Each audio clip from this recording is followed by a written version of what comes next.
Welcome to Thrive Kids. You know, this is our guest series where we have various people who live their lives thriving come to share wisdom with us. So today we'll be learning how to thrive in business through creativity. And I just want to share a few things on Thrive and mainly what a thriver is. Who is a thriver? Right. So first, here is the thriver's story. Here is the story of the thriver. Think about the various things that God has created, all of creation. How, if you consider it, how is a desert plant able to survive in the harshness of the desert? How is it able to thrive where it is? How? If you give that a thought. A desert plant is made to thrive. That's its habitat. It doesn't matter. It's not really an excuse for the desert plant to thrive. The dryness of the ground is not an excuse for the desert plant, for the cactus or any of those desert plants to thrive. The fish is made to thrive in the sea. Birds are made to thrive in the air. And that tells me something very important, is that you are made to thrive right where you are. You're made to thrive where you are. This is slow motion right there. Now, every thriver, if you say that you're a thriver, you must have a winner's consciousness. You must have a winner's consciousness. Philippians chapter 4 and verse 13 says, I can do all things. Apostle Paul was reiterating, I can do all things through Christ who strengthens me. As a thriver, you must have that consciousness. You must believe. Yes, life can be hard. Yes, it can get difficult. But you must know that you can do all things through Christ who strengthens you. A thriver as well must be willing to go the whole mile. You can't go halfway. You can't start and quit. Thank you, Siri. You can't start and quit. There's that popular quote, winners never quit and quitters never win. It's true. As a thriver, you must be willing to go the whole mile. It's Ecclesiastes 9 and 10 that tells us, whatever your hands find to do it with all your might. There's no work, there's no device, there's no wisdom in the grave. Whatever you choose to do, whatever the Lord lays on your heart to do, you must do it with all your might. A thriver is one who is determined to be diligent. Proverbs 6 and verse 6 to 8 tells us, go to the ant, you sluggard. Consider her ways and be wise. They don't have a captain. They don't have overseers. They don't have rulers. Yet they know what to do, when to do it. They know to provide their supplies in the summer. They know to gather their food in the harvest. The ant, tiny creature, yet very wise and very diligent. As a thriver, you must be determined to be diligent. Also, as a thriver, you must never give excuses and not make excuses. You are one. As a thriver, you must be one who will not give or make excuses. Do you remember the story in Matthew 25 that Jesus was telling of the talents? Where the boss gave out 5 to one, 2 to another, and then 1 talent to the third one. And the first 2, they traded well with it, but the one that had 1 gave an excuse. He put in blame. He blamed his master and said, that man, he's lazy. He just wants to reap where he didn't sow. And rather than trading with that single one, he hid it. He didn't do anything with it. What you have now are treasures. Your gift, your talent, they're treasures. They're treasures that are put in you to make you thrive. You cannot give excuses as a thriver. Also, a thriver is one who knows that they are nothing without the one. They are nothing without God Almighty. As a thriver, you have to know that He is the one who has put those skills, those giftings, those talents in you and given them to you for you to trade with and to make profit with. Therefore, as a thriver, you must know that you are nothing without Him who made you. He's your shepherd. He's your help. He's the one who holds you by the hand and help you continue to thrive. As a thriver, you need to know that you were made to thrive right where you are and with what you have. You're made to thrive right where you are and with what you have. What you need to thrive is already in you. If it's not in you, it's around you. What must make you thrive daily is already in you. It's already with you. You have it. You have it already. And it's God's wisdom that will help us to be able to know it and to make the most of it every day. To do something about it every single day. There is no poor man. It is ignorance. Ignorance to what you have been blessed with that really defines a poor man. You have something. You have a lot within you that you can use and use to live the life that God has called you to live. And I just want to encourage everyone on this platform, you are a thriver. Find your thrive points. Find those thrive points that God has deposited in you. Find those thrive points and live it every day. Don't let anything stop you. Don't be limited. Be diligent. Know who you are and know whose you are. If you've got the Almighty as your backup, as your support, nothing can stop you. Nothing can hinder you. So people, let's go on thriving. That is God's will for us. Let's go on thriving. All right, right now, I would just like to speak a little bit about our guest for today. Her name is Tola Israel, and she has no idea, but I have admired her from afar. She, herself and her husband, they are amazing people. Her husband is my husband's best friend, and you know, they're just people of excellence. They're people of excellence. She'll talk a little bit about herself, and you have an idea what I'm talking about.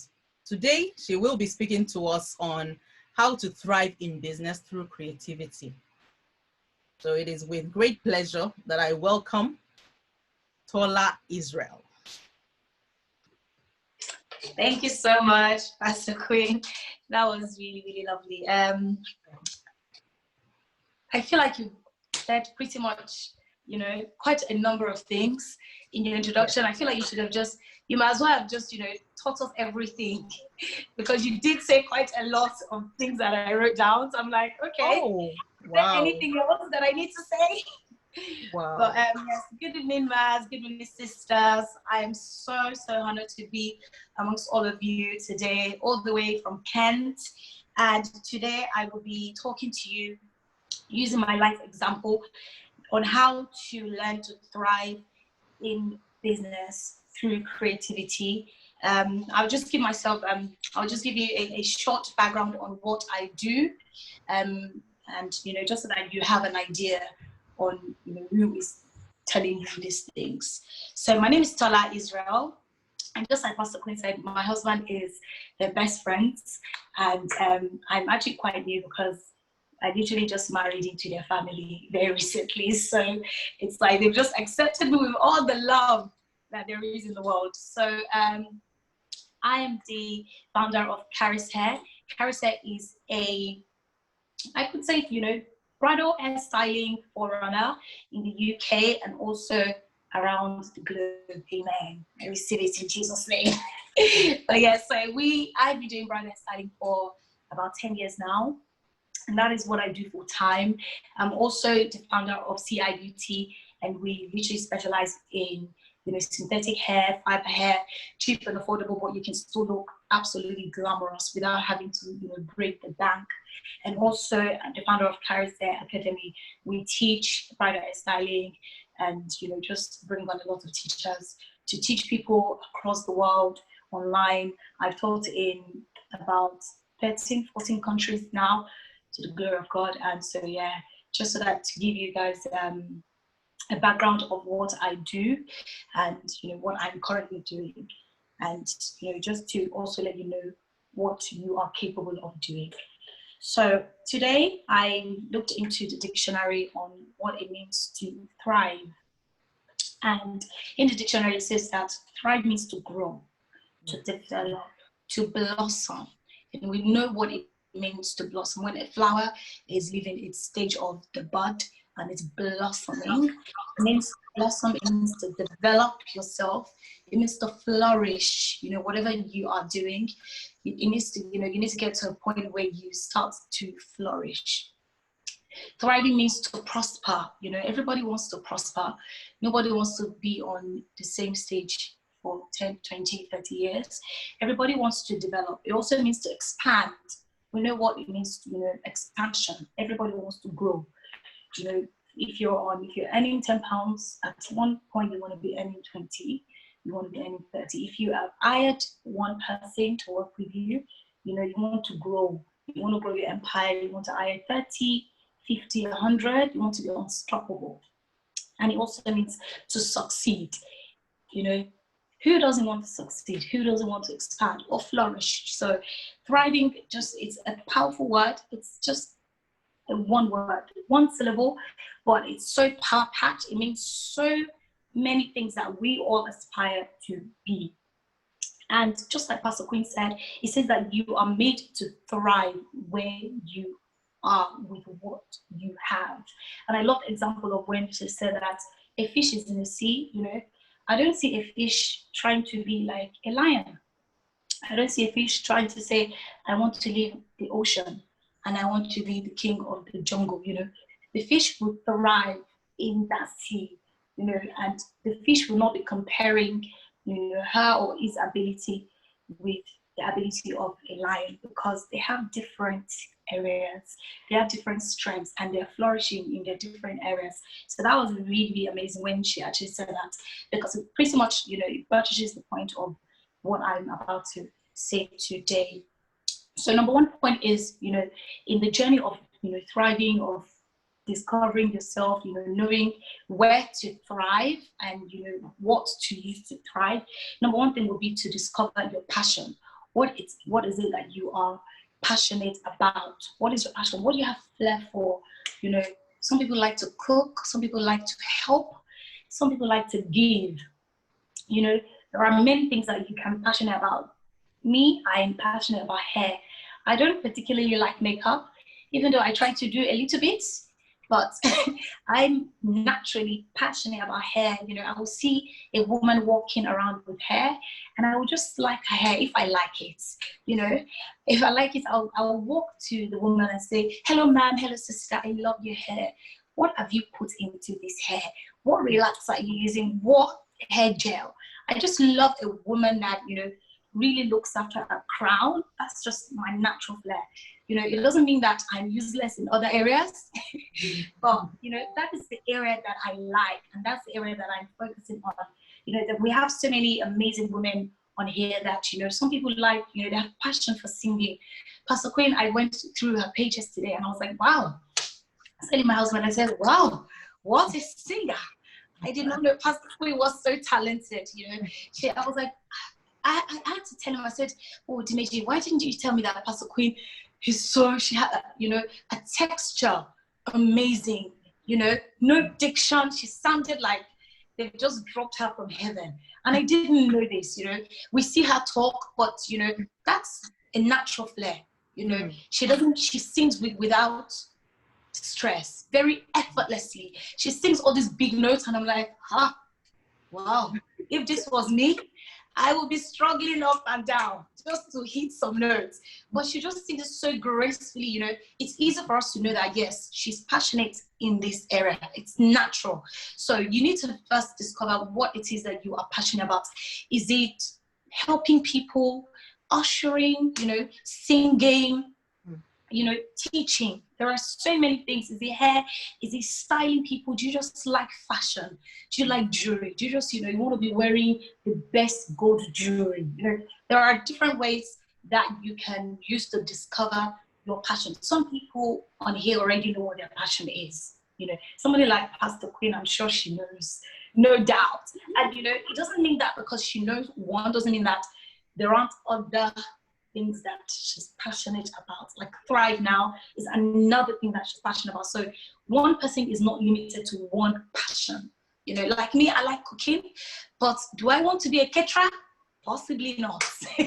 But I just love to cook. I love to feed people. So that's like my natural, you know, other natural passion that I have. So, you know, if you haven't discovered your passion yet, you know, it's something for you to, you know, look into. What is it that you like doing that you can do over a period of time, for a length of time, maybe 10 hours, and you don't mind, you know, not getting paid.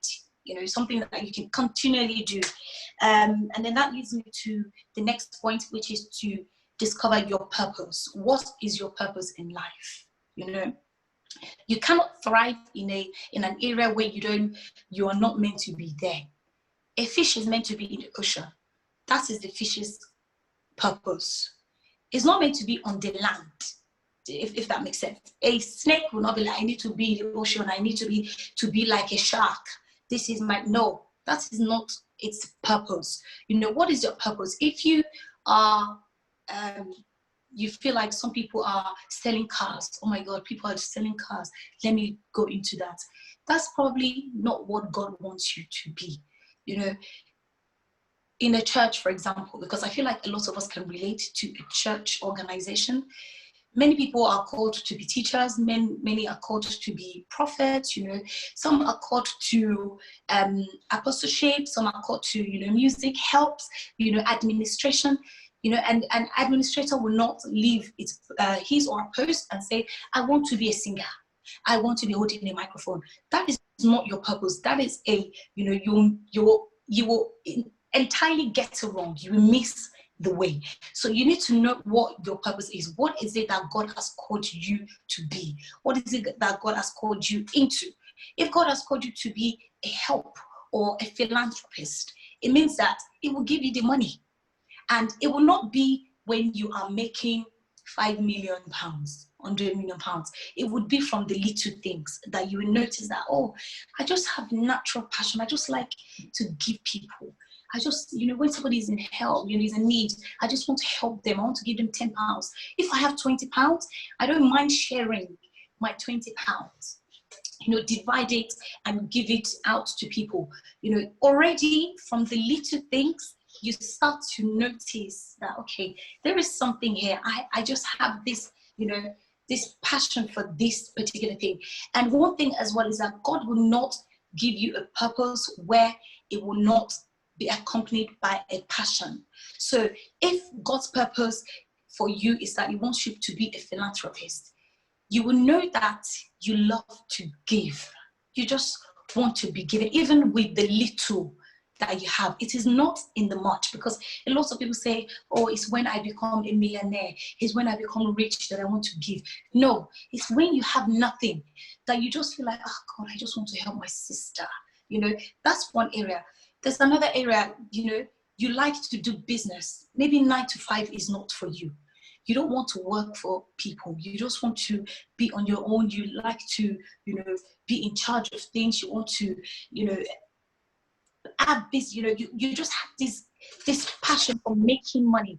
You know, a lot of people actually come to me and they say, oh, you know, what is it that you like about business? I'm like, I just love the fact that I can watch £1 grow to 10, to 100. I can multiply money just by talking or by selling or by explaining to people or telling them what they need. You know, that is a gift in itself, because it's not a lot of us that have that passion for business.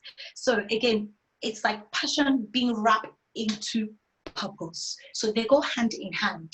You know, some people will come to me and say, how do I know what my purpose is? It's very easy. Go to God first. If you don't have a relationship with God, you know, this is where you need to start to look, you know, into your heart. Do I really know God?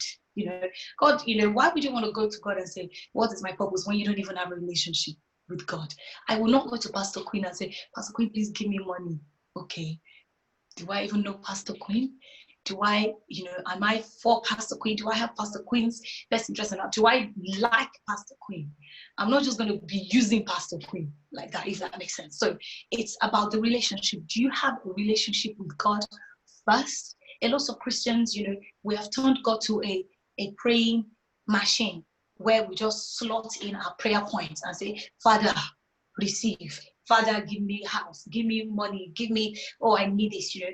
You need to first understand, do you have a relationship with God? Once you have that relationship with God, then you can go on and say, God, you know, I enjoy your presence. I enjoy, you know, the time that I spend with you. So what is it that you have sent me to be or to do on earth? What is my purpose?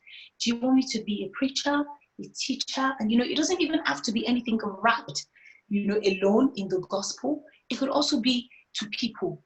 You know, God is really big on love, loving God, loving people. You know, what is it? What is your purpose to people?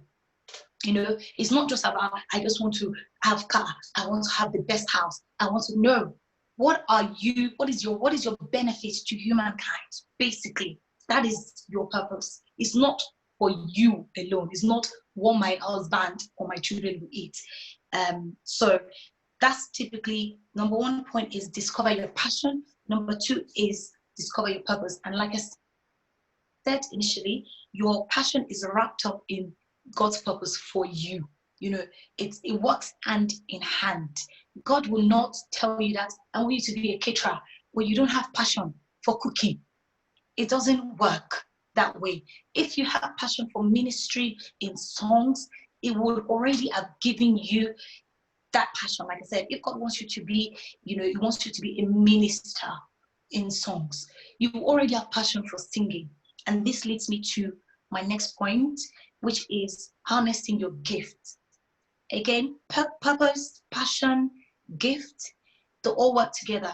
God will not say, I want you to be, you know, ministering in songs, and you cannot hold a key, or you cannot even sing. It doesn't work. I remember that there's a story in my church. There's a woman that really had so much passion for music, but she couldn't sing. You know, she just wanted to be holding the microphone and be singing. And she went to our pastor and said, Pastor, please, I just really want to be singing. I just want to be holding the microphone. I want to be leading praise and worship. The pastor was like, you know, I want to tell you the truth. I don't think you are called to this, because you don't have that gift. The gift is not there. You want to be singing and be singing soprano. You want to be singing. You want to be leading praise and worship. Be singing special number, but there is no gift there. You can't hold a note.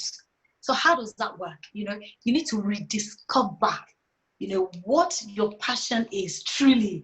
You know, we all love music. Everybody loves music, but everybody is not called to singing. There's a massive difference in that.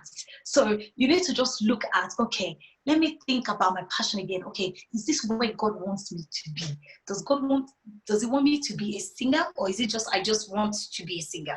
So like myself, I sing as well, but I feel like I'm still rediscovering my purpose in that area. Even though my husband says, oh, I think you have a gift, and I think, you know, you have a particular gift in music. But I'm like, I know I'm passionate about music, but are you sure this is what God wants me to do? So I had to go back into the drawing book, and I'm like, okay, God, do you want me to, you know, harness my gift in this area in terms of singing and music? You know, I love music. I have passion for it, but is this what, you know, is this the purpose that you have for me? So, like I said, passion, purpose, gift, those three things, they work hand in hand together. So, you know, you have the gift of, you know, let me say, shopping. You have the gift of shopping. You just like to shop for people. You want people to look good. Okay, You have passion as well to dress people. So maybe that's what God wants you to be. Maybe He wants you to be dressing the kings and queens of this land. You know, they always say that the sky is, you know, there is no limit. You can actually dress the kings and queens of this land. Again, it's not, I remember what Pastor Quinn said, that it's not just about, you can't be dreaming small. You have to dream big. And there is no dream that is too little. You may think, oh, I like to dress people, but will I be dressing myself? Will I be dressing my friends? You know, it could mean that maybe God wants you to be dressing the queen or the president's wives or even the president, you know, the kings and queens of the land. You can be dressing them. There is no dream that is invalid. You can be selling granuts now and be known worldwide. There is a lady that sells, I'm not sure whether you've seen before, they're like plantain strips, and she's in like a little village in Lagos, and her plantain strips are all over the UK.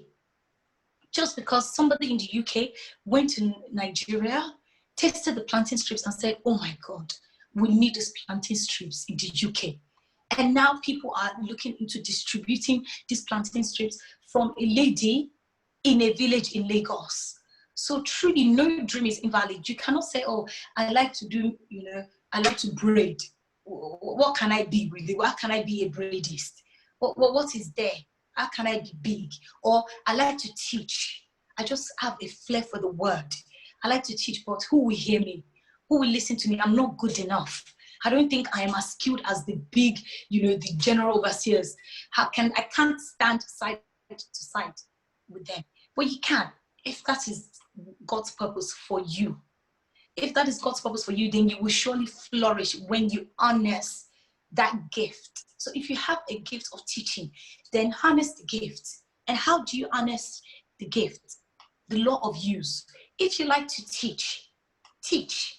If you have to be teaching to your family members, start teaching to them. Teach to your children, even if they are 5 years old. Open the Bible and say, oh, we're going to learn the story of Jesus today. The more you use the gift, the better it gets.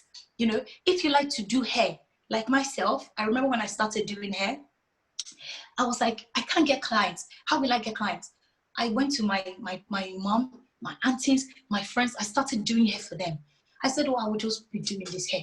Somehow, somebody will see me that is not my family member and want to pay me. Somehow, you know, you have to use the gifts. If you are singing, the more you sing, the better you will get. So you can't say, oh, I have the gift of teaching, or I have the gift of administration, but nobody will take me, nobody will listen to me. Yes, nobody will listen to you if you don't use it. That's the fact. If you feel like, oh, I'm just going to be in my bed and just cover up, nobody will listen, I don't think I have enough confidence to launch out there, then truly nobody will see you. Until you step out and you take that step of faith, you cannot use these gifts, and you will not, you know, so to say, sadly, be useful to God. Because if God has called you to teaching and you feel like I'm not good enough, God is probably thinking, okay, what's going on here? It's just like the parable of the talent. It gave 1 5, multiplied it. The one that it gave 1, it took it off him. You know, if you are not using it, and that parable of talent, the one that had 1 was like, oh, master, I knew that you don't do anything with your gift, so I buried it. God doesn't want you to bury your gift. He wants you to use it, and he wants you to multiply it. But you cannot multiply the gift if you don't use it. Harnessing your gift. The other point is that you need to find knowledge. You need to find knowledge, you know, read books. Books are amazing. I was still telling Pastor Queen, I said, oh, I love your study. You know, it's so encouraging. If you look at our background, it just shows a wealth of knowledge. When you are wealthy with knowledge, you will be wealthy in money, because knowledge is power. Once you have knowledge, you are unstoppable. You can do great things. It's so when I see people that are readers, you know, they always say this comment, readers are leaders. Absolutely. The more you read, the more you gain, the more you know, and the more you can use that knowledge to make money or to even be beneficial to people. What else regarding that point? The Bible says in Ecclesiastes 9:10, as Pastor Quinn actually just mentioned, whatever your hands find to do, do it with all your might. You know, use that gift. Please, mas, please, sisters, please, aunties, do not bury the gifts that God has given to you. And it is never too late.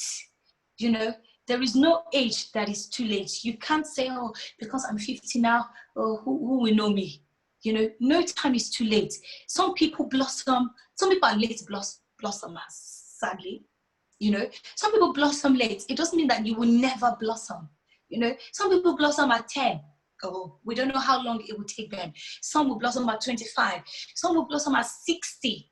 There's a lady, she's an actress. She's always acted, she's actually a Nigerian actor. She's always acted in, you know, fairly okay movies, and everybody knows her. But it's not until recently, until 3 years ago, when she's like 60, that all of a sudden she started blossoming.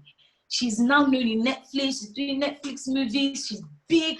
And we're like, wow, this woman has been acting movies since 30, 40, 50. It's not until she turned 60 that she became worldwide, you know, this worldwide image. And she's now in movies alongside, you know, English actresses. I'm like, wow, you know, it is never, absolutely never too late. And you just have to, again, if she thought, oh, I'm now 60, who will know me? Let me just stop doing this. That's it, it's gone. She will never know that, oh, she could actually blossom. So the next point now is, which is where we tie in the creativity side of things, you know, the gifts that God has given you into business. You know, some people are like, oh, so the gifts that I have, how can it turn to money? How can I make money from it? Or how can I use it in business? You know, it now brings me to point 4, which is monetize your gifts. How do you monetize your gifts? God has given me the gift of hairstyling. And, you know, sometimes people say to me, where did you train? Who taught you how to do all these acrobats with hairstyling? Who taught you how to do all these crazy hairstyles? These hairstyles that they just seem unreal. Who taught you? What school did you go? People still ask me that question. I'm like, I did not go to any school. Genuinely, I taught myself. And they're like, how? How can you teach yourself? Even people that went to school can't even do half of what you are doing. And that led me to naming my business Charis. You know what? Some of us may know what Charis means. Charis means grace in Greek.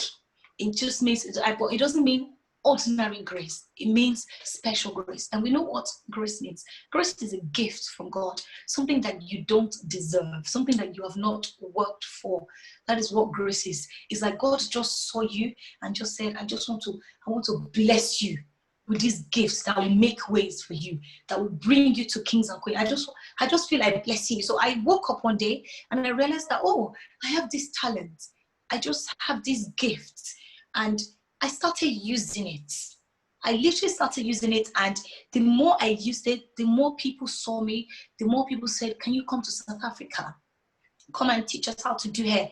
There was the queen of this land, Swaziland. She called me, and the actual queen, she called me and said, oh, Tola, please, I want you to come and style my hair. My husband is going to be 50, which is the king. Please come to Swaziland. Oh, I was shivering this day. I said, my God, I could not fathom that hairstyling, you know, hairstyling that's, you know, for Africans is for school dropouts. Africans will say, oh, people that are hairdressers are people that didn't go to school, they didn't do degree, they didn't do masters, no PhD. You know, how can hairstyling that people will just be doing in their living room take you to Swaziland, take you to South Africa, to Dubai, to Italy, to France, to Netherlands? I'm actually even trying to think of the amount of countries I've been to. Cameroon, Ghana, people that I don't even know from anywhere. They say, come to Ghana, come and do our hair. I'm like, oh my God. So some people, I remember that this world, one of the top richest men in Nigeria, the daughter was getting married 2 years ago. They called me to Italy. They said, oh, come to Italy, come and style my daughter's hair. When I got to Italy, the hotel that we were in, Beyonce was in the second wing. And I was shivering because you know, when you think that, how can God bless me, you know, with something that I don't even know how I got this. But again, it's the law of use. If I felt like I wasn't good enough, or I felt like, oh, I don't know what to do, I would have slept with that gift and potentially taking it to heaven with me. And God will be like, of what use have you been to me? You are literally at that one talent person where I've given you a gift and you have buried it. So everything, like I said, everything kind of like works hand in hand. And a gift that I enjoy doing everybody's hair. Sometimes, you know, I can go to Mommy Adeola's now and say, oh, please, I just want to do your hair. I don't even want money. Literally, it's because it's just a natural flair. I just enjoy it. And it's to now see that that gift is making ways for me that people are paying. I'm like, why are you paying? It's like, this is like I'm playing and they're giving me money. So you can be a caterer, a singer, and people can be calling you to the ends of the earth. Literally, we know Sinach. Sinach is from Lagos. Everybody knows Sinach in Christ Embassy. Okay. All of a sudden, before we knew what was going on, she released a song. Okay. She didn't sleep with the gift. She did not think, oh, I wasn't good enough. She started singing. She was also like, okay, I just want to bless God. I just want to do this. Before we knew what was going on, before we opened our eyes, Elevation Church, everybody is singing her song. Hillsong is singing it for praise and worship. Before we know it, everybody is re-recording it. And what it means is that for as many people that are recording or re-recording this song, the money is going to her automatically. You know, Elevation Worship will sing the song, the money is going to her. Again, she has monetized her gift by actually expressing that gift to the world. She didn't sleep with it. If you're a caterer, okay, what can you do? You don't have to be cooking just for your children. You can go out there and start cooking for people. You know, if you want to, if you feel like you don't have clients, nobody's buying from you yet, okay, start expressing your gift to your family members. Call aunties, call your sisters and say, oh, I've cooked something for you. Do you want to taste it? Do you want to try it?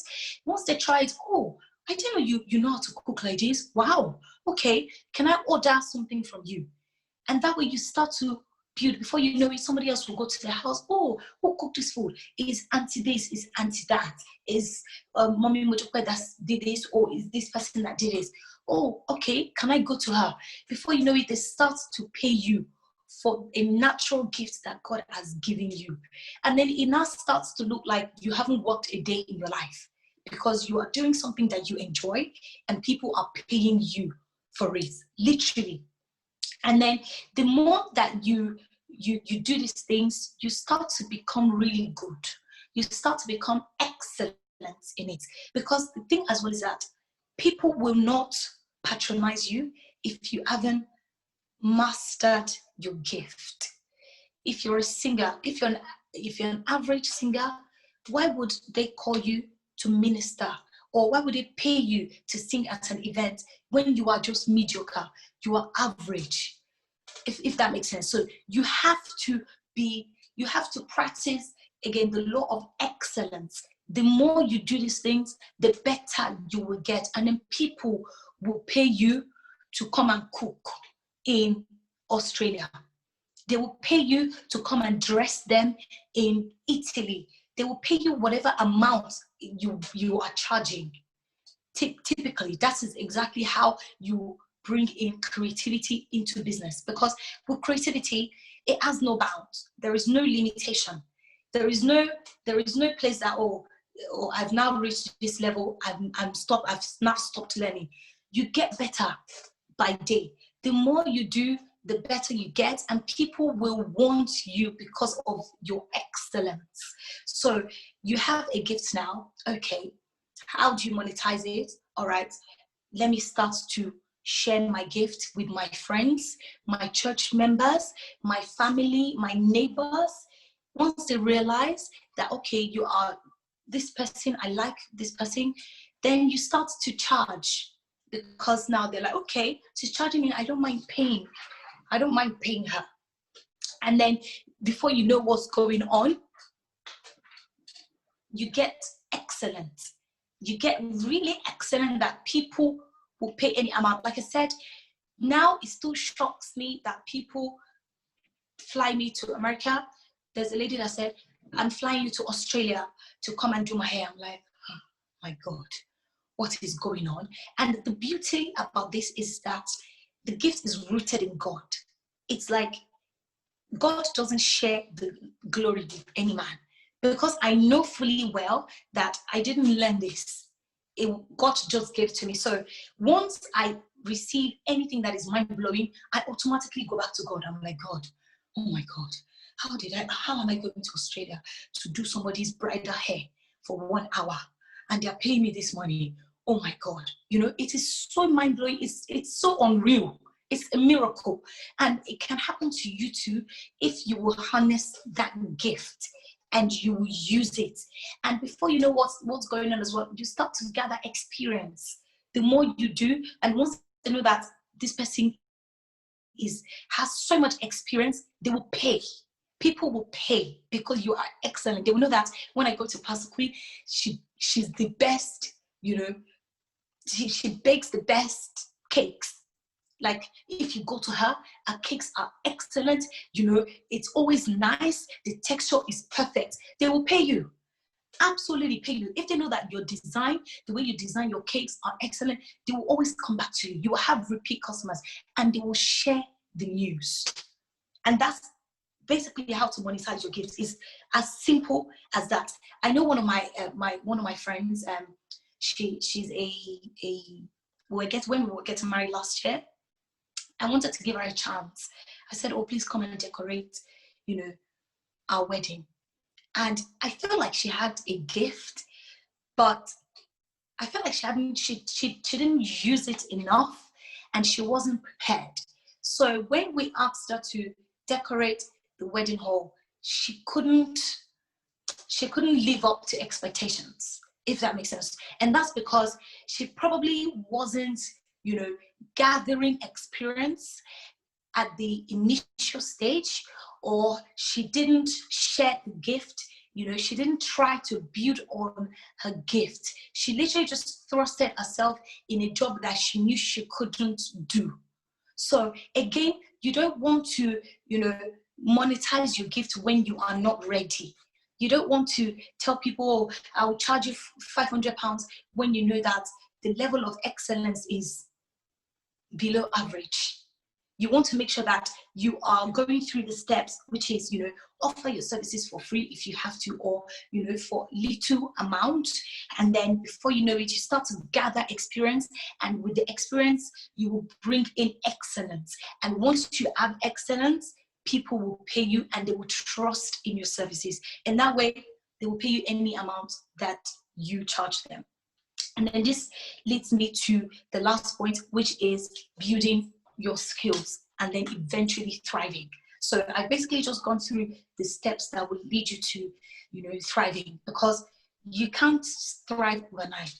Nobody thrives overnight. Nobody gets to their destination overnight. People say, oh, overnight success. Yes, that has been built over a period of years. You know, sometimes we see that, oh, Amazon, where did the owner of Amazon, how did he become the world's richest man?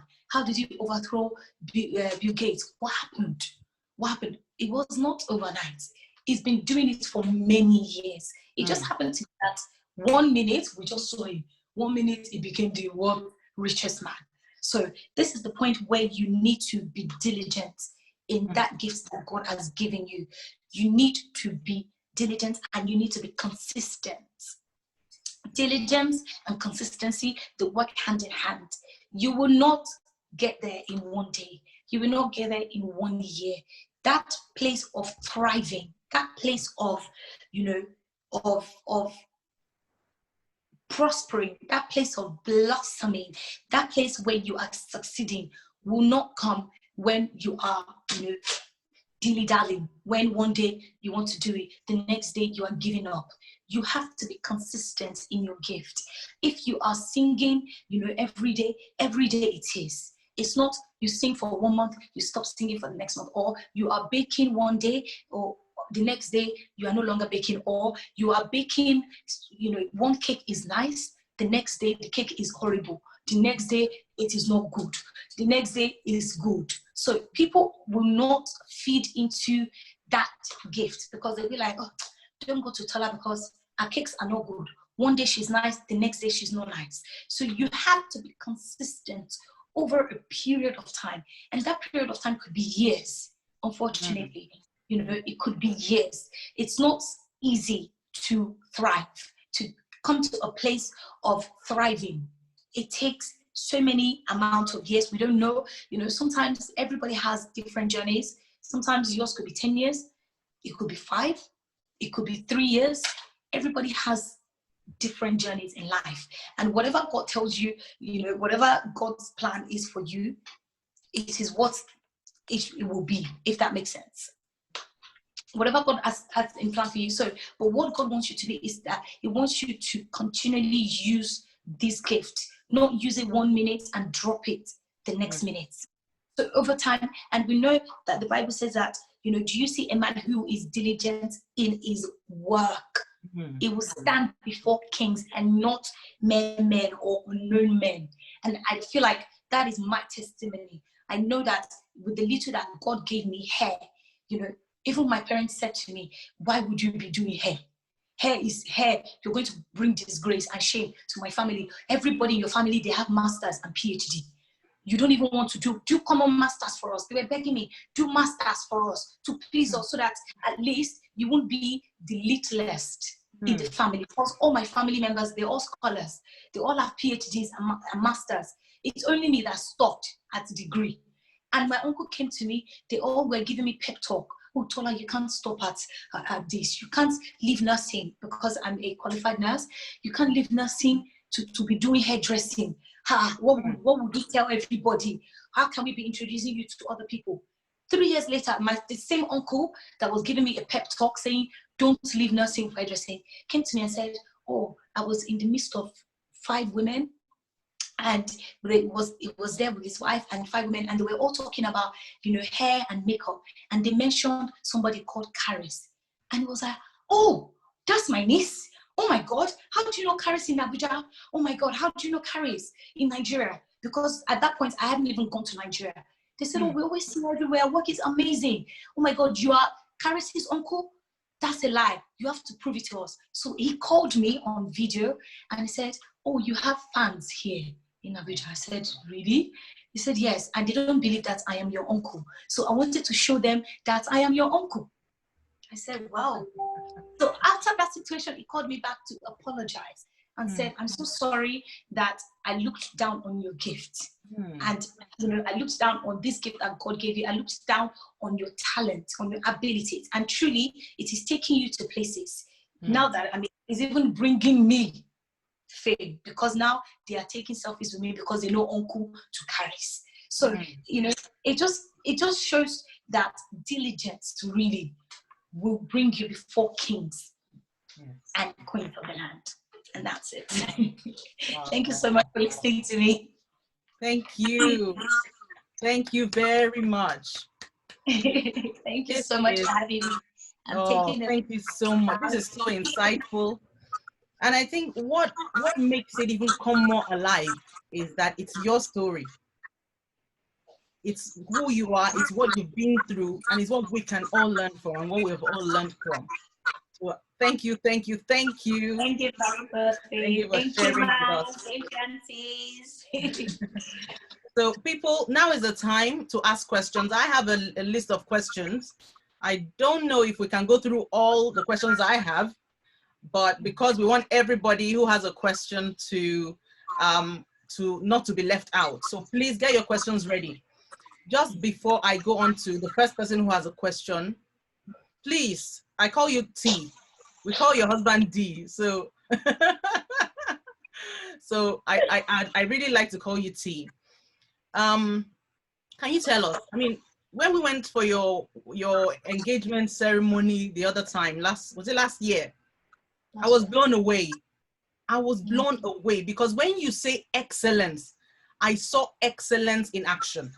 Not even on the day, not just on the event, during the event, but way before. The way you communicated with us, the way you engaged everybody, and then there, thousands of people in the UK at your wedding, and it was awesome. It was beautiful. It was beautiful. And not just that, I had I mean, that was my first time of wearing that African, what men usually wear.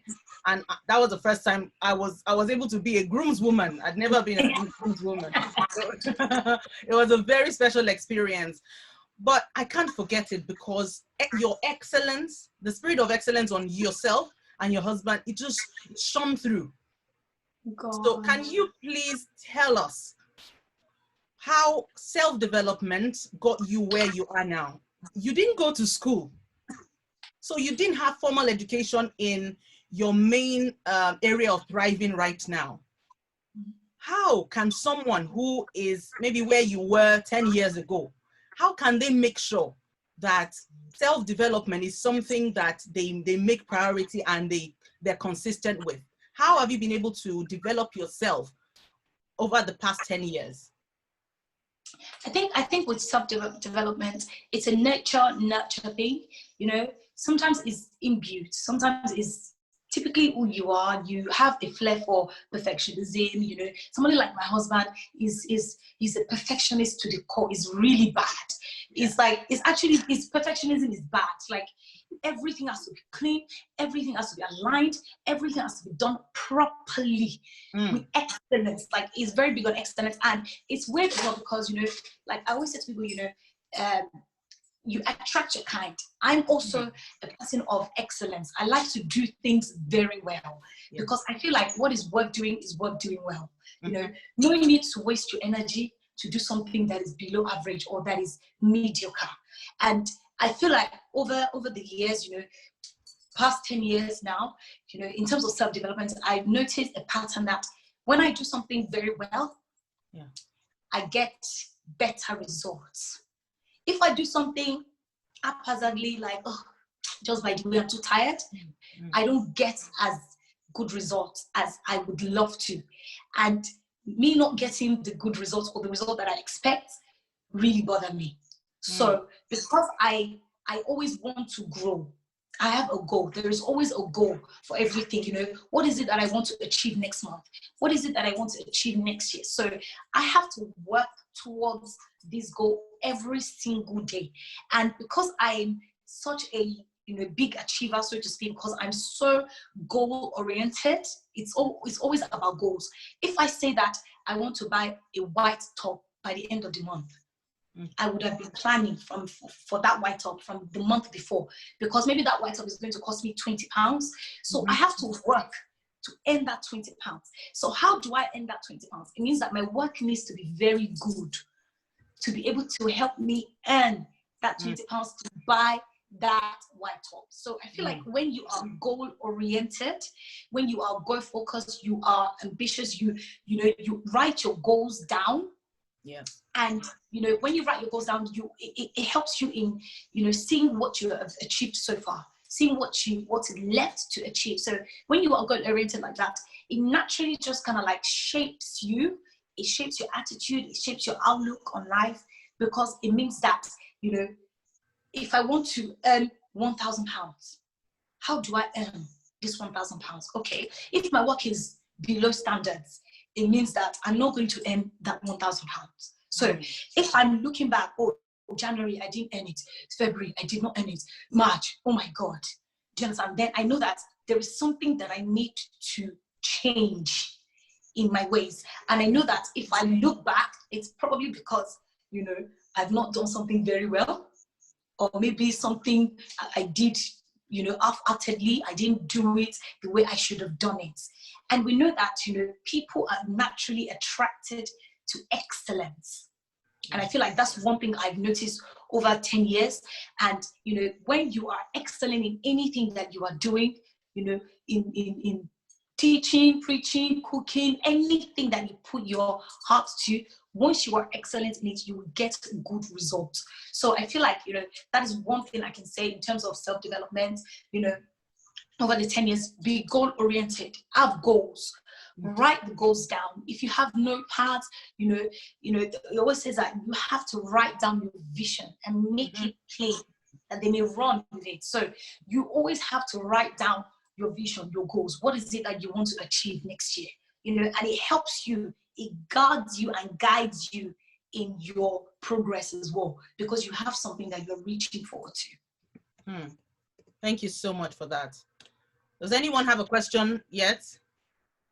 You can also type it in the comment section if you don't want to unmute yourself to say. But if you do have a question, please unmute yourself and ask.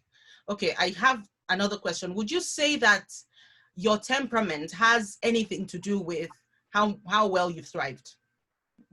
Yes, definitely. I'm very big on temperament, actually. There is the 4 temperament types that we all know. It's like a personality temperament, and it groups every individual into 4 categories. We have sanguine, we have choleric, we have phlegmatic, and we have melancholy.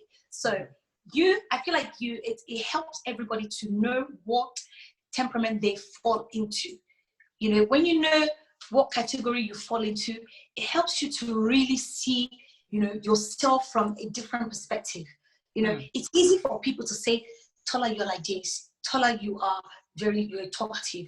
You are like this. But, sometimes you won't believe it because you're like, you don't know me. This is not really who I am. But it probably is who you are. Yeah. But when you look at the temperament and you look at your personality type and the traits, you actually feel like, okay, maybe this is who I really am. It helps you to see yourself in a different perspective, and it helps you to see your weaknesses and your strengths. Helps you to see where you need to get better, where you need to, again, harness yourself. If you have like strengths, where you need to focus or where you need to balance out your personality traits. But yes, to answer your questions more directly, I'm a sanguine, and sanguines are they have big personalities. They are bold, they're outspoken, they're very friendly, they're a people person. We are the life of the party. They're the absolute life of the party. We want to hug everybody, we want to kiss, we want to, get everybody smiling. When there's an area that is dull, we're like, everybody, come on, let's be hugging each other. So it's like Pastor Grace. Pastor Grace is a sanguine. He's very bubbly. His personality is big. When he comes into a room, he lights up that room. So automatically in business, when you want to sell something to someone, as a sanguine, you find it easier compared to like a phlegmatic. A phlegmatic is more laid back, more chilled, more relaxed. They like to be told what to do. They would play safe, keep it safe. Whereas sanguines, we are risk takers. And in business, you have to be a risk taker. You can't play it safe. You can't say, oh, let me just be looking. No, you have to step out in faith. And that comes naturally to us. We don't have to learn it. We don't have to learn to be goal achievers or to be focusing or to be driven. It's who we are naturally. I'm sure Pastor Queen, you can tell that Pastor Grace is very, is a typical sanguine, very big personality. If it tells you something, you will believe it. If it tries to sell you a one slippers that is even ruined, you will buy it. You will just buy it because the way it will, the way it will brand those words to you. You'll be like, okay, if this slippers is still wearable, I'm going to buy it. So I feel like I said, the temperament, personality traits definitely had and has a lot to do with how I handle my business, because when I go somewhere, I'm able to say, buy this hair from me. This hair is so beautiful. When you wear it, you're going to look gorgeous. I'm not shy to express, my business, to express my gifts, to tell people what I sell. And I feel like a lot of times people are shy to share their gifts, or they're shy to express what they sell. They don't feel confident in what they sell. And if you're not confident in what you sell, nobody's going to buy it. Right. That's right. I mean, it's so interesting that you say that you are dominantly a sanguine. Next week, we'll be having another amazing woman who is another mother of mine. She's my second mom. She's coming to us next week, and she's a personality expert. So we will all have a great time, learning more about personalities. But see, it's so amazing when you say that you're dominantly sanguine, because I'm sensing that you have a little bit of choleric in you as well. The diligence part of you. Sanguine like to delegate, they like to, give, they like to shy away from the work. That's you are consistent, you are always there, being on your job, on your business. So that is awesome. But Pastor Quinn, I think your observation is quite funny, because somebody said to me initially, they said they feel like I can be choleric a little bit, and I said I don't think so, because I don't have any. I'm too playful. But in terms of work, I think lots of my sanguine friends, they don't take their work seriously. They will just slide it away. They will just ignore. They're not bothered and things like that. So maybe melancholic instead of. You think so? I don't want to be choleric. Choleric is not good, please. Why not? The thing is, each temperament, as you know, each temperament has the strengths and the weaknesses. So what we do with our temperament is we major on our strengths and we work on our weakness, just to make sure that we're improving. Yeah. All right. So anybody has a question now? You must ask questions, people. Now that we have Tola here, please ask your questions. Don't be messaging me later saying you have questions now. Please ask them now. Yeah, I have a question. Yes, Rosie, go ahead, please. Yeah, and Tola, you said thank you. It's been an eye opener for me. I've just started my own business myself, which took me years to.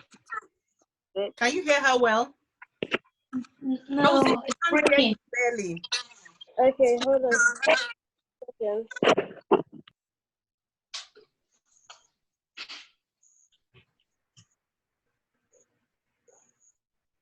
Are you still there, Rosie? I am, yes. 2 seconds. There's a bit of echo on your phone.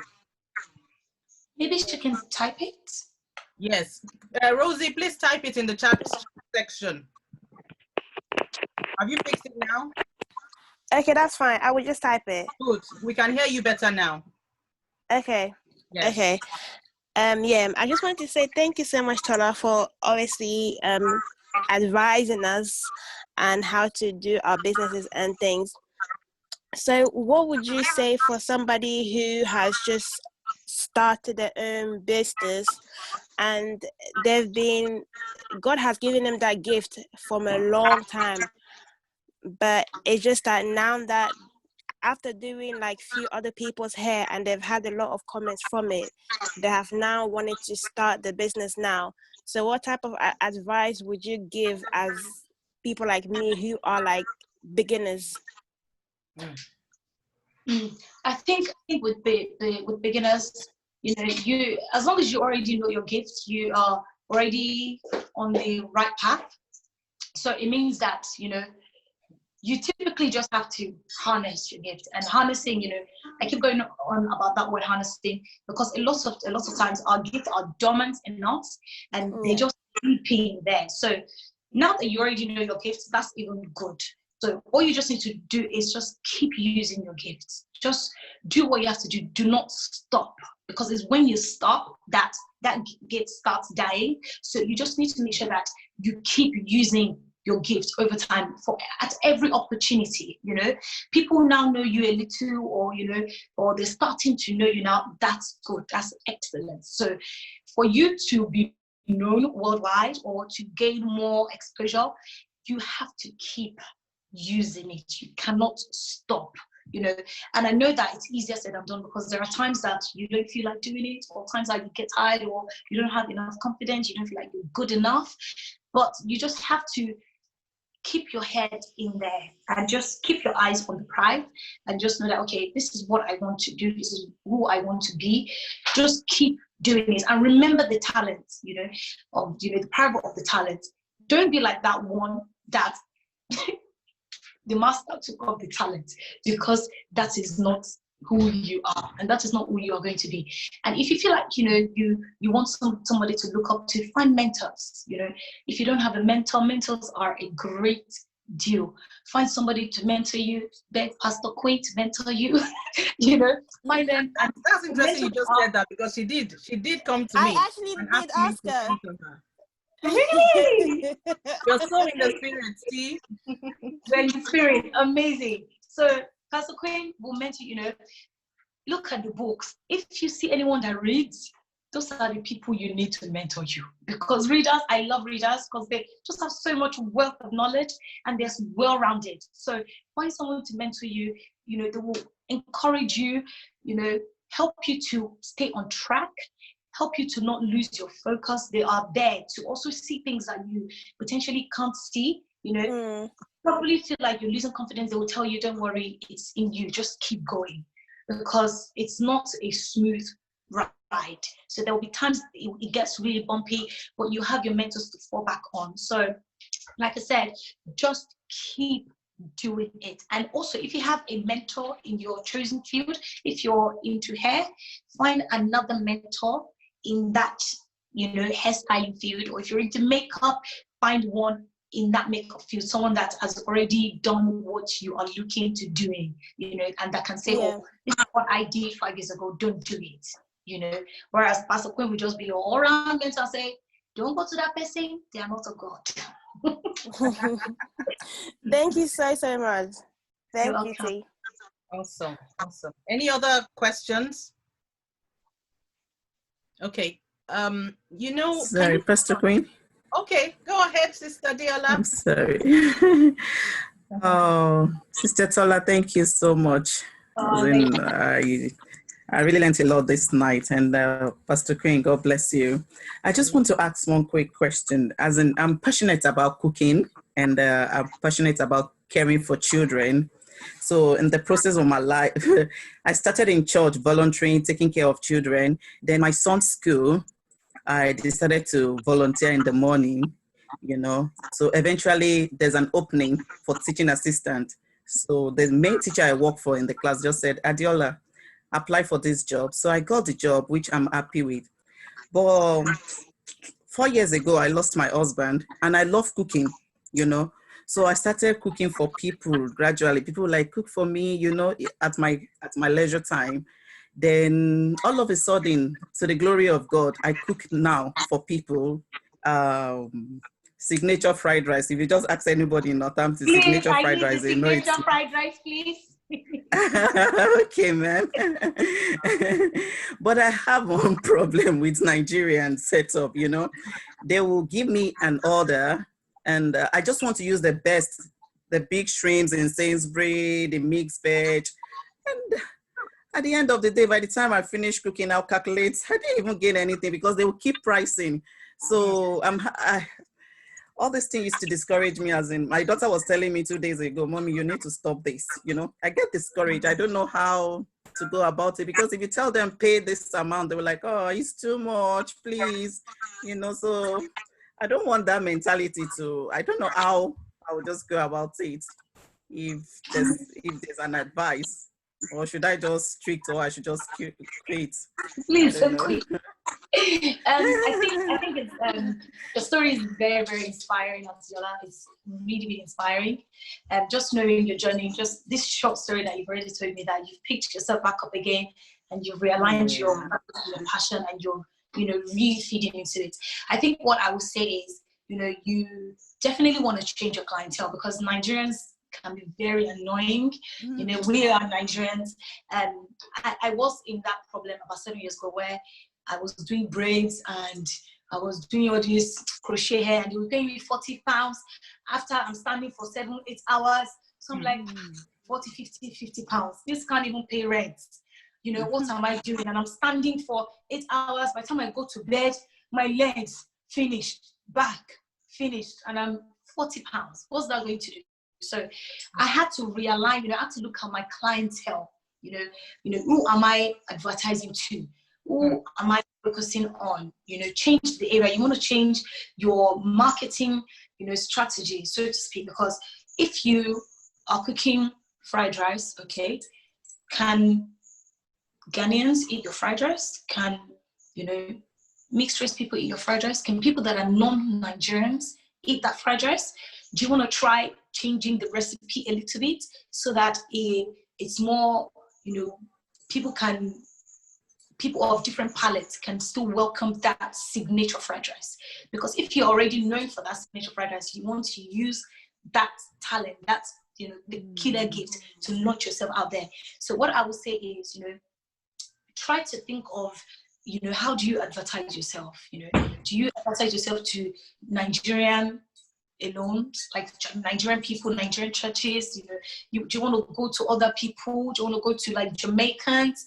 Do you want to try Ghanaians? Because Ghanaians eat fried rice, and also what you want to do as well is that you want to repackage yourself, because it could also be that maybe the Nigerians that you are focusing on are people that are not high earners, so to speak, the ones that will be saying, oh, please give us, can you do it for 20 pounds, Because one thing I've noticed is that when you package yourself, your branding is basically your branding is like what you wear. Yeah, so it's the way you are dressed, it's the way you have dressed your business. So if you show to people that you are negotiable, they will negotiate your business. Yes. But if you brand yourself in such a way that, the way they see you, they're like, this auntie, she's not, her business is top class. So what I would advise, the first thing is try and repackage yourself, brand yourself in a particular way. Do you want to, is it the way you, do you have any social media awareness, exposure? Do you have a website? Even if you don't have a website, even the way you communicate with them, do you speak your language? You want to try not to speak Yoruba or your language. You want to be speaking English alone to them, And also one thing as well is that when you have somebody that answers your call, they will respect you a little bit more. But if you're the one answering, hello, good evening, ma, how much is it? Oh, do 500 for 50 pounds, they have direct access to you. When they want to, ask for a quote, tell them to go via email.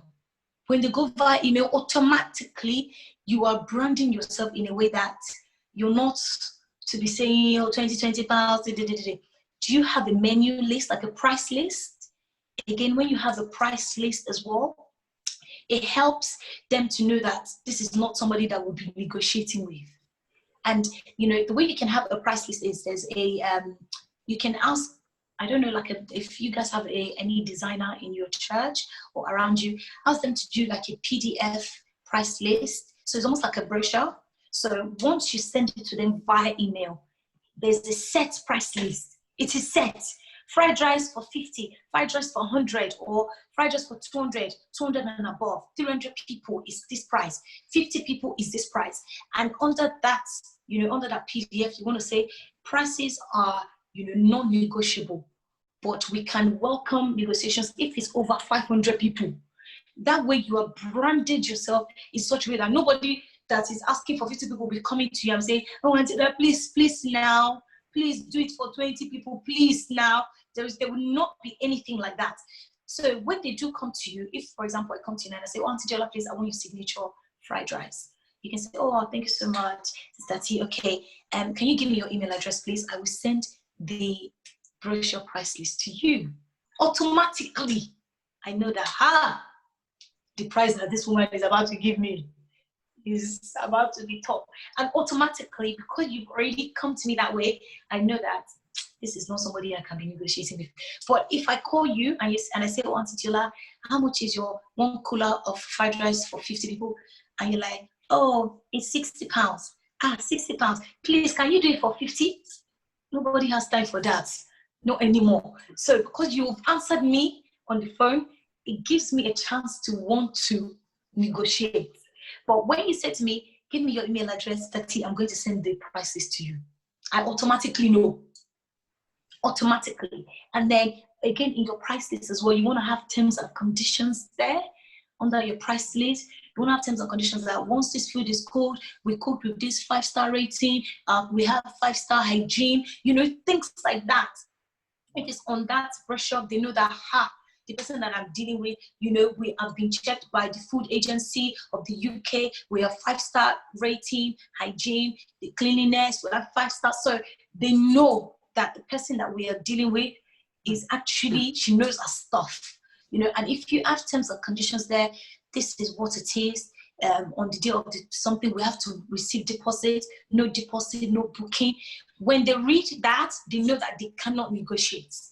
So, the first thing I will say to you is that do a brochure, look for a designer. If you need help, I can send like designers to you through Pastor Queen, and just people that you can, you know, ask to do brochures for you, and they'll have the terms and conditions there, and you'll have all your, you know, the list of the items that you want to pass across to them.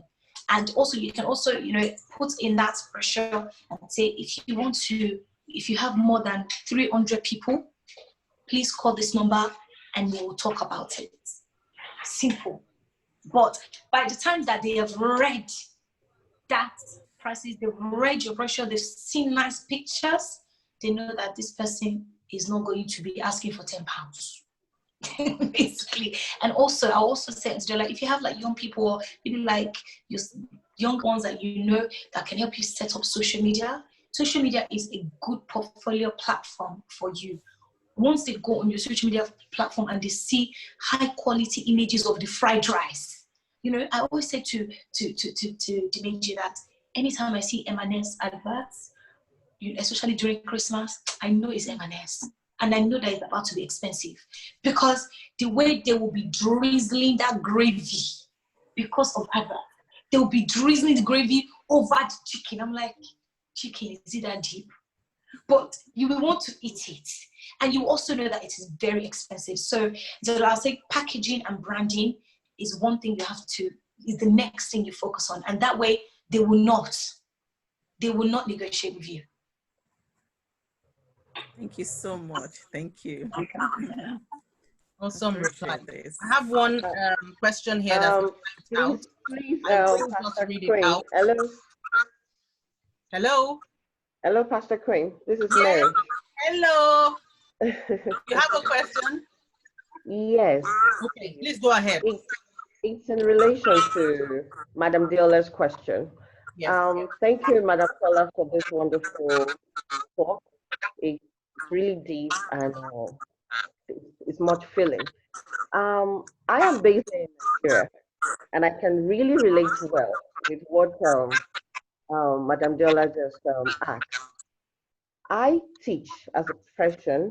I teach on elocution, how children pronounce their English words correctly.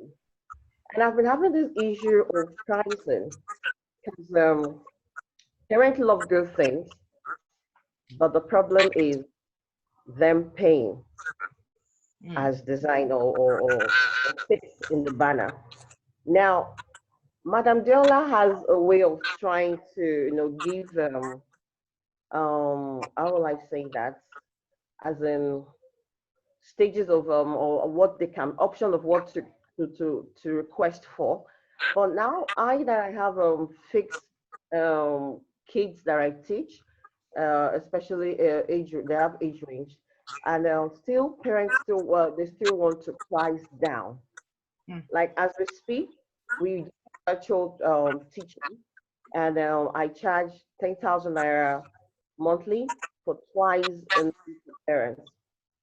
And with this, they still want to price like, oh, it's too expensive. So I had to come up with these free classes. And funny enough, I could not believe number of people that go through my page to see what I've done on Instagram and also my WhatsApp status. At the time I tried the 1 month, can you all hear me? Yes. Okay. So by the time I tried the 1 month free training, about over 200 parents signed in. But when it comes to the time of, oh, it's time to pay for these, the subsequent months, this has to be paid for, you won't believe it, only four. And the four that signed in were not part of the free classes. So I got discouraged, really. Like, will I keep doing free for the rest of my life? I'm I'm I'm I'm exhausting money here, buying data, using my intelligence resources, yet I feel discouraged and I don't know what you can actually say here to keep me moving on because I really need a push. And one thing is, my husband is not actually into the teaching line, so I don't really get the 100% support I expected from a partner, which I understand.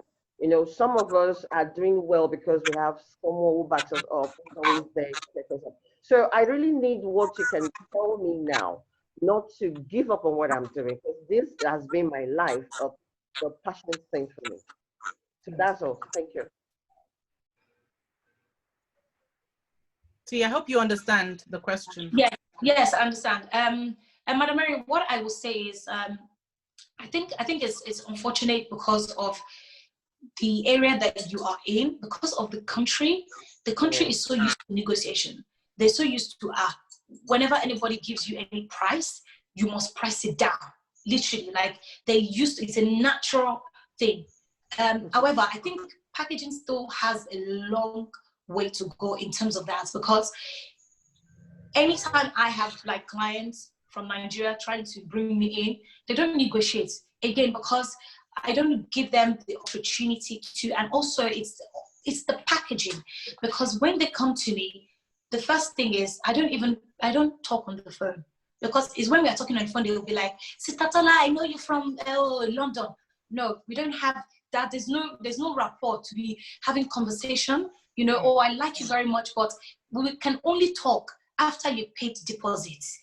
Literally, I'm very strict like that, because I'm like, time is money. If you want us to be having 1 hour conversation, it will have to be regarding what you have paid for. So what I would say is that, again, you may want to check the people that you are, you want to check your clientele. Because if you are focusing on a particular social class, yeah, if you're focusing on like middle class, they may not be able to pay that money, but there are so many, wealthy people in Lagos that 10K is like 2K, they will even give you double. So you may want to look at the people that you are teaching, and when you are offering those free classes, what set of people are you offering those free classes to? Now, the practical advice I will give you is, look at some of your friends that may know people, that are quite wealthy, offer free classes to those children, and make sure that they get results. Because when they get results, that's when they will hire you. So you want to look at, so if I know that Pastor Queen now, for example, is earning, say, they're earning 500K per month, I want to definitely be best friends with her. Or find somebody that knows her, so that, and then you want to say, oh, can you please tell Pastor Joe, can you please tell Pastor Queen that I teach and I don't mind doing it for free. So when you are offering free classes, it needs to be strategic. Don't offer free classes to people that will not eventually pay. They just want to use you. So you want to offer free classes to people that you know that are capable of paying. So I know Pastor Queen earns £500,000 now per month. I'm going to offer her free classes because I'm trying to show her what I'm worth. So when I teach her, let's say a child now that is 5 years old, I teach the child and she sees that after a month, the child has automatically gotten so well, better, and then the next month you now say, please, Pastor Queen, this is what I do, this is my services. Trust me, she will pay. Because how much is 10K to her? She will just be like, oh, I even think you deserve more. Have this. So what you want to do is change the circle. Don't hang around the circle of people that just want to use you for free services. Everybody wants free. Everybody's looking for free things. So change your circle. Find people, even if you don't know people that are that wealthy directly, somebody will know somebody that knows someone and say, oh, tell them that this is what I do. I don't mind offering free. And they will accept it because they know it's free as well. Even rich people like free things because they know you're trying to prove yourself.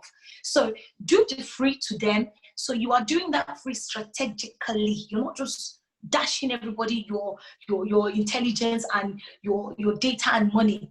Do that, and then they start to pay you. They will pay even if you ask them 20K. They will pay because these people are earning millions per month, and they also know your value. They know your value. The only reason why these people will not pay is because they're thinking, why will I pay 10K to somebody that I don't know? Why would I like to pay 10K to someone that I'm not even sure if she will give me results? If my child will like her, if my child will learn, if my child will get better, will my child ever get better? So you do that free for a month. They see results. I'm very, very particular about results because if you do it free and they don't see results, they will not hire you. So they see results. Then you give them the price and they will hire you. It's automatic. That thing always works for me every single time. I've used that trick every single time. And once you do that, because they have a circle, if Pastor Queen's children are doing so well, all our friends are all rich.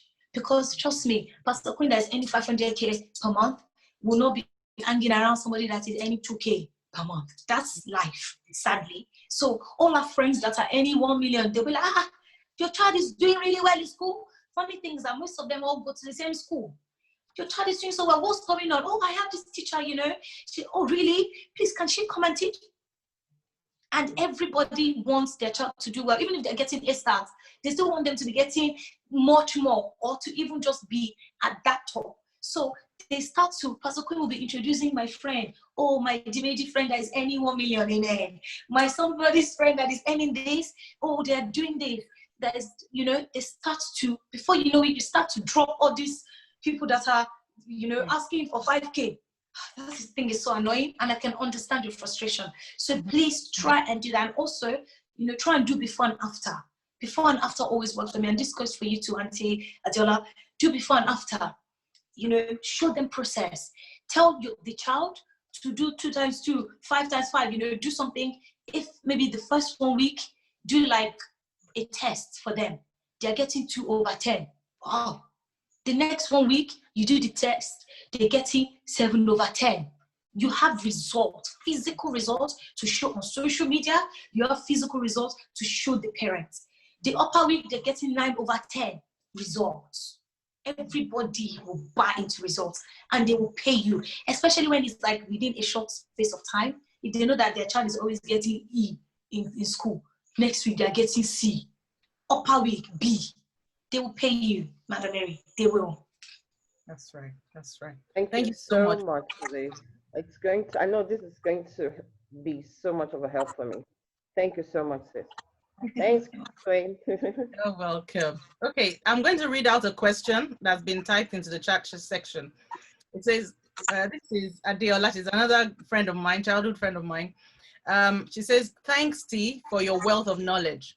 Can you please shed light on the discouraging moments you've ever had, if any, that almost made you quit? What brought strength to you to carry on? And what advice would you give anyone in such a discouraging phase? Okay, this question is so funny because I always have discouraging moments every month. Okay, maybe not every month, but at least 3 times a year. I am having moments where I'm like, this is it. I'm quitting. Like, not moments where it's fleeting, where I'm like, oh God, people don't know where. No, like moments where I'm like, I'm not doing this anymore. I'm quitting. I'm going back to nursing. So a moment, a very, very like glaring moment was 2 years ago. I said to my husband, my fiance then, I said, oh, I'm not making money from this business. I've been doing hair now for like 8 years. I'm still not making the money that I'm expecting to make. Like, I'm not scaling. There are times that you're making 500 every month, 500. That's bad business. If you're making 500 over a period of 12 months and it's not growing, bad. So I'm like, my 500 is not changing to 6 or 7 or 1K. It's not multiplying. What's going on? So I lost faith in myself completely. And I said to him, I'm going back to nursing. And he said to me, how can you go back to nursing? I said, I have to go back to nursing because with nursing, I know that at least I'll be earning my money every month and money will be coming in, and that's it. I'll be doing what I'm asked to do and I will get money.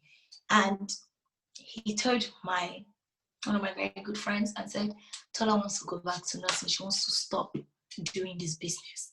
And they both laughed. They actually laughed and they said, you must be having a laugh. I said, no, I'm actually going back because there's no need. Like, I'm suffering too much and there's no consistency in the money making. And he still makes fun of me to date about that incident because I was actually applying for jobs. It was really, really bad. It was very bad for me in business. I applied for jobs and he sat me down, him and my very, very good friend. Two of them sat me down and they gave me the pep talk of my life. So I think when you have somebody, a mentor, a friend, somebody that you really trust with your life, if you have them close by you, and they have your best interest at heart, they're able to really talk some, in quote, sense into you, because that was what they did to me. They said, listen, you can't go back into nursing because you've been doing it for so many years, and they really gave me like serious words of affirmation. They said, this is you, this is what's gonna, business is like this, it happens like that, blah, blah, blah. And I cried because I was just like, I can't do this anymore because it's bad. And, a month or 2 months later, he supported me. It was like, okay, what do you need? What do you want to do? Do you want to try another area? I don't mind finding somebody to give you some money to invest. I don't mind investing. So they actually invested in my business to try and reawake or to kind of like almost just make me wake up again and say, you can do this. So you just don't need people that will talk and just talk and no action, because they gave me the action that I needed. They were like, okay, what do you need? I said, I need money I need capital. I don't have capital. The business is not making money to, regenerate itself. So I need money, fresh money. And they were like, okay, I don't mind giving you this money. My friend was like, I don't mind doing this. I don't mind doing that. And they were there physically trying to help me out of this situation. And that was how I, came out of that particular story, because there are so many stories of me trying to give up. But that particular one was like the greatest, where I felt like, this is it. I'm going to nursing. Forget business for life. But yeah, so they really made me realize that this is who you are. You love business. You love the art of money making. It happens like this. Just stick in there. And that was typically what happened. So if I was to, just to kind of like cap it all, I'll just say, get people beside you. If you're married, if you're married, it's not everybody's husband that is supportive, but just if your husband is not supportive, find a best friend or a sister, a mentor, an auntie that really has your best interest at heart. Make sure that they have your best interest, because we know how friends can be. So get somebody, a mentor that you can really trust, that when you are almost sliding off track, they can put you back on track. Absolutely. And I just want to chip in my own experience here, because I am so for the idea of having mentors is very key, because these are people that have been where you have not and where you could be. So yes, very true. It's important for us all to have mentors. In my own personal experience, one key person that is my best friend, my everything, is the Holy Spirit. We need the help of the Holy Spirit. And I can tell you, the Holy Spirit you can work with him so much that he becomes that, so the reality of his personality becomes so real to you that you have no doubt, and you enjoy his comfort, you enjoy his encouragement every day. Even the things you can't tell someone you refer to as your best friend, you can relate it to the Holy Spirit, and you can feel encouraged. You can feel that nudge when you want to give up, that he's giving you every single day. Everybody who knows me will know that I'm so big on your personal relationship with the Lord. You can't trade it for anything. Your personal relationship with the Lord. it's so important that you uphold that. So thank you so much, T, for answering those questions. I know that you love to travel. And I know that one of the things that you've explained, it's so obvious that you love what you do. And because it takes you around the world, it gives you even bigger experiences, seeing different places, experiencing new cultures, meeting new people, and things like that. So what I want to ask you, this is just so informal, but when you travel to, say, a place that you don't travel to very often, when you travel, what are the first things that you want to experience? Some people will say they are just looking forward to the food. Some people will say they're looking forward to the hotel. What are the first two things you look forward to in your next place of travel? I think when I travel, most times I'm always sleeping because I'm genuinely exhausted. Oh, And most times when I travel as well, I'm always working. So I probably get there today, and then the next day I'm working, or I'm teaching, or I'm doing graduate job. So that day that I'm getting there, I'm resting. So the only thing I'll probably say I'm looking forward to is the food, because every country has a unique food. Italy, they're known for their pastas, and absolutely amazing. So I think food, I feel like even when I go to like African countries, when I go to, the last time I went to Namibia, I was eating the meat. There were so many different types of meat. Oh, springbok, goat, this meat. They have, I was just like, these meats are the same. And anytime like their breakfast, you know how you have like English breakfast, you just have like baked beans, eggs, sausages. They will just line up 20 different types of animals and give them different names that I've never heard before. And they all look the same. I'm like, there's no difference in this. They're like, taste this meat. They have crocodile meat. They have snake. They'll put snake there. Crocodile. They'll put everything. I'm like, I'm not eating crocodile meat. I did not eat crocodile, by the way. But yeah, I think food is definitely, because it's always peculiar. Nice. And I will always eat. Whereas, in terms of sightseeing, sometimes I'm too tired to come out. But food, I will always eat. Nice. So have you missed traveling? I have. Oh, Pastor Queen, I miss traveling. Oh my God. But then again, I feel like, this year I've gone on so many countries, touring. So when we came back from the tour, it was such a nice break.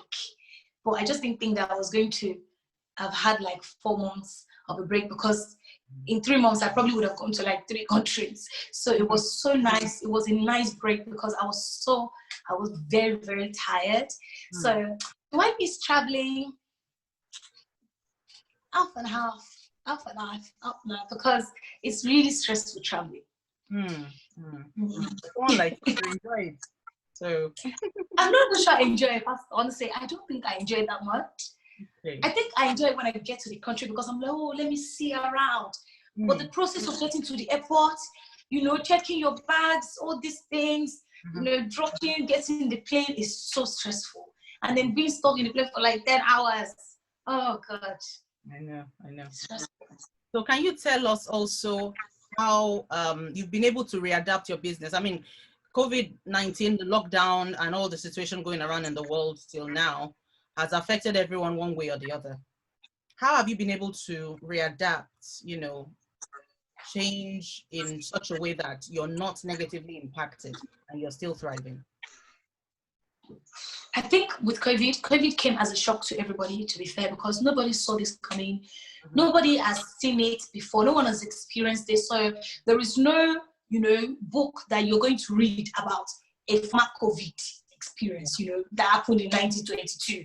There is nothing like that. There's no book to refer to help you out. So everybody is literally figuring things out and trying to understand how to, in quote, survive.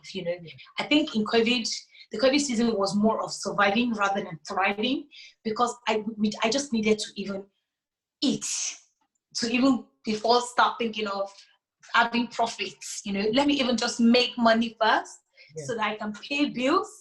So I think I was so much focused on surviving. It was a survival mode to earn money so that I don't become homeless. You know, nobody becomes homeless and can have food on the table. But I think that the first thing I did was try to, again, like you said, readapt the business. You know, my business is very personal. It's a service business. I have to see the bride to earn money. I have to touch your head. I have to touch your skin to earn money. And COVID is telling me, don't touch, don't see. So I'm like, how do I make money if I'm not touching, if I'm not seeing? You know, it means that no money. So all the weddings that I've had this year, everything cancelled. So it just means that I'm not making any money. Good thing is that I have an online training academy, which I've had for like 2-3 years now. So that's unknown to me. This is why it's good to have God, because as of 2017, God said, do online training. In my head, I'm thinking online training is difficult, it's long, who has time, it's too much hard work. 3 years later, it happens to be that thing that sustained us, that sustained the business, because, you know, with online training, you have to build your contacts, and you can't build your contacts when they tell you that don't work. You know, it's not something that you build your contact tomorrow. You know, it takes years to actually start earning a decent money. So thankfully for me, I had that online training system that was like the second money that was coming in. So that was only saving grace. So, you know, when I'm now advising people, I'm like, well, I've learned a few things from this COVID. One, don't put all your eggs in one basket. Don't have one business. You should never have one business.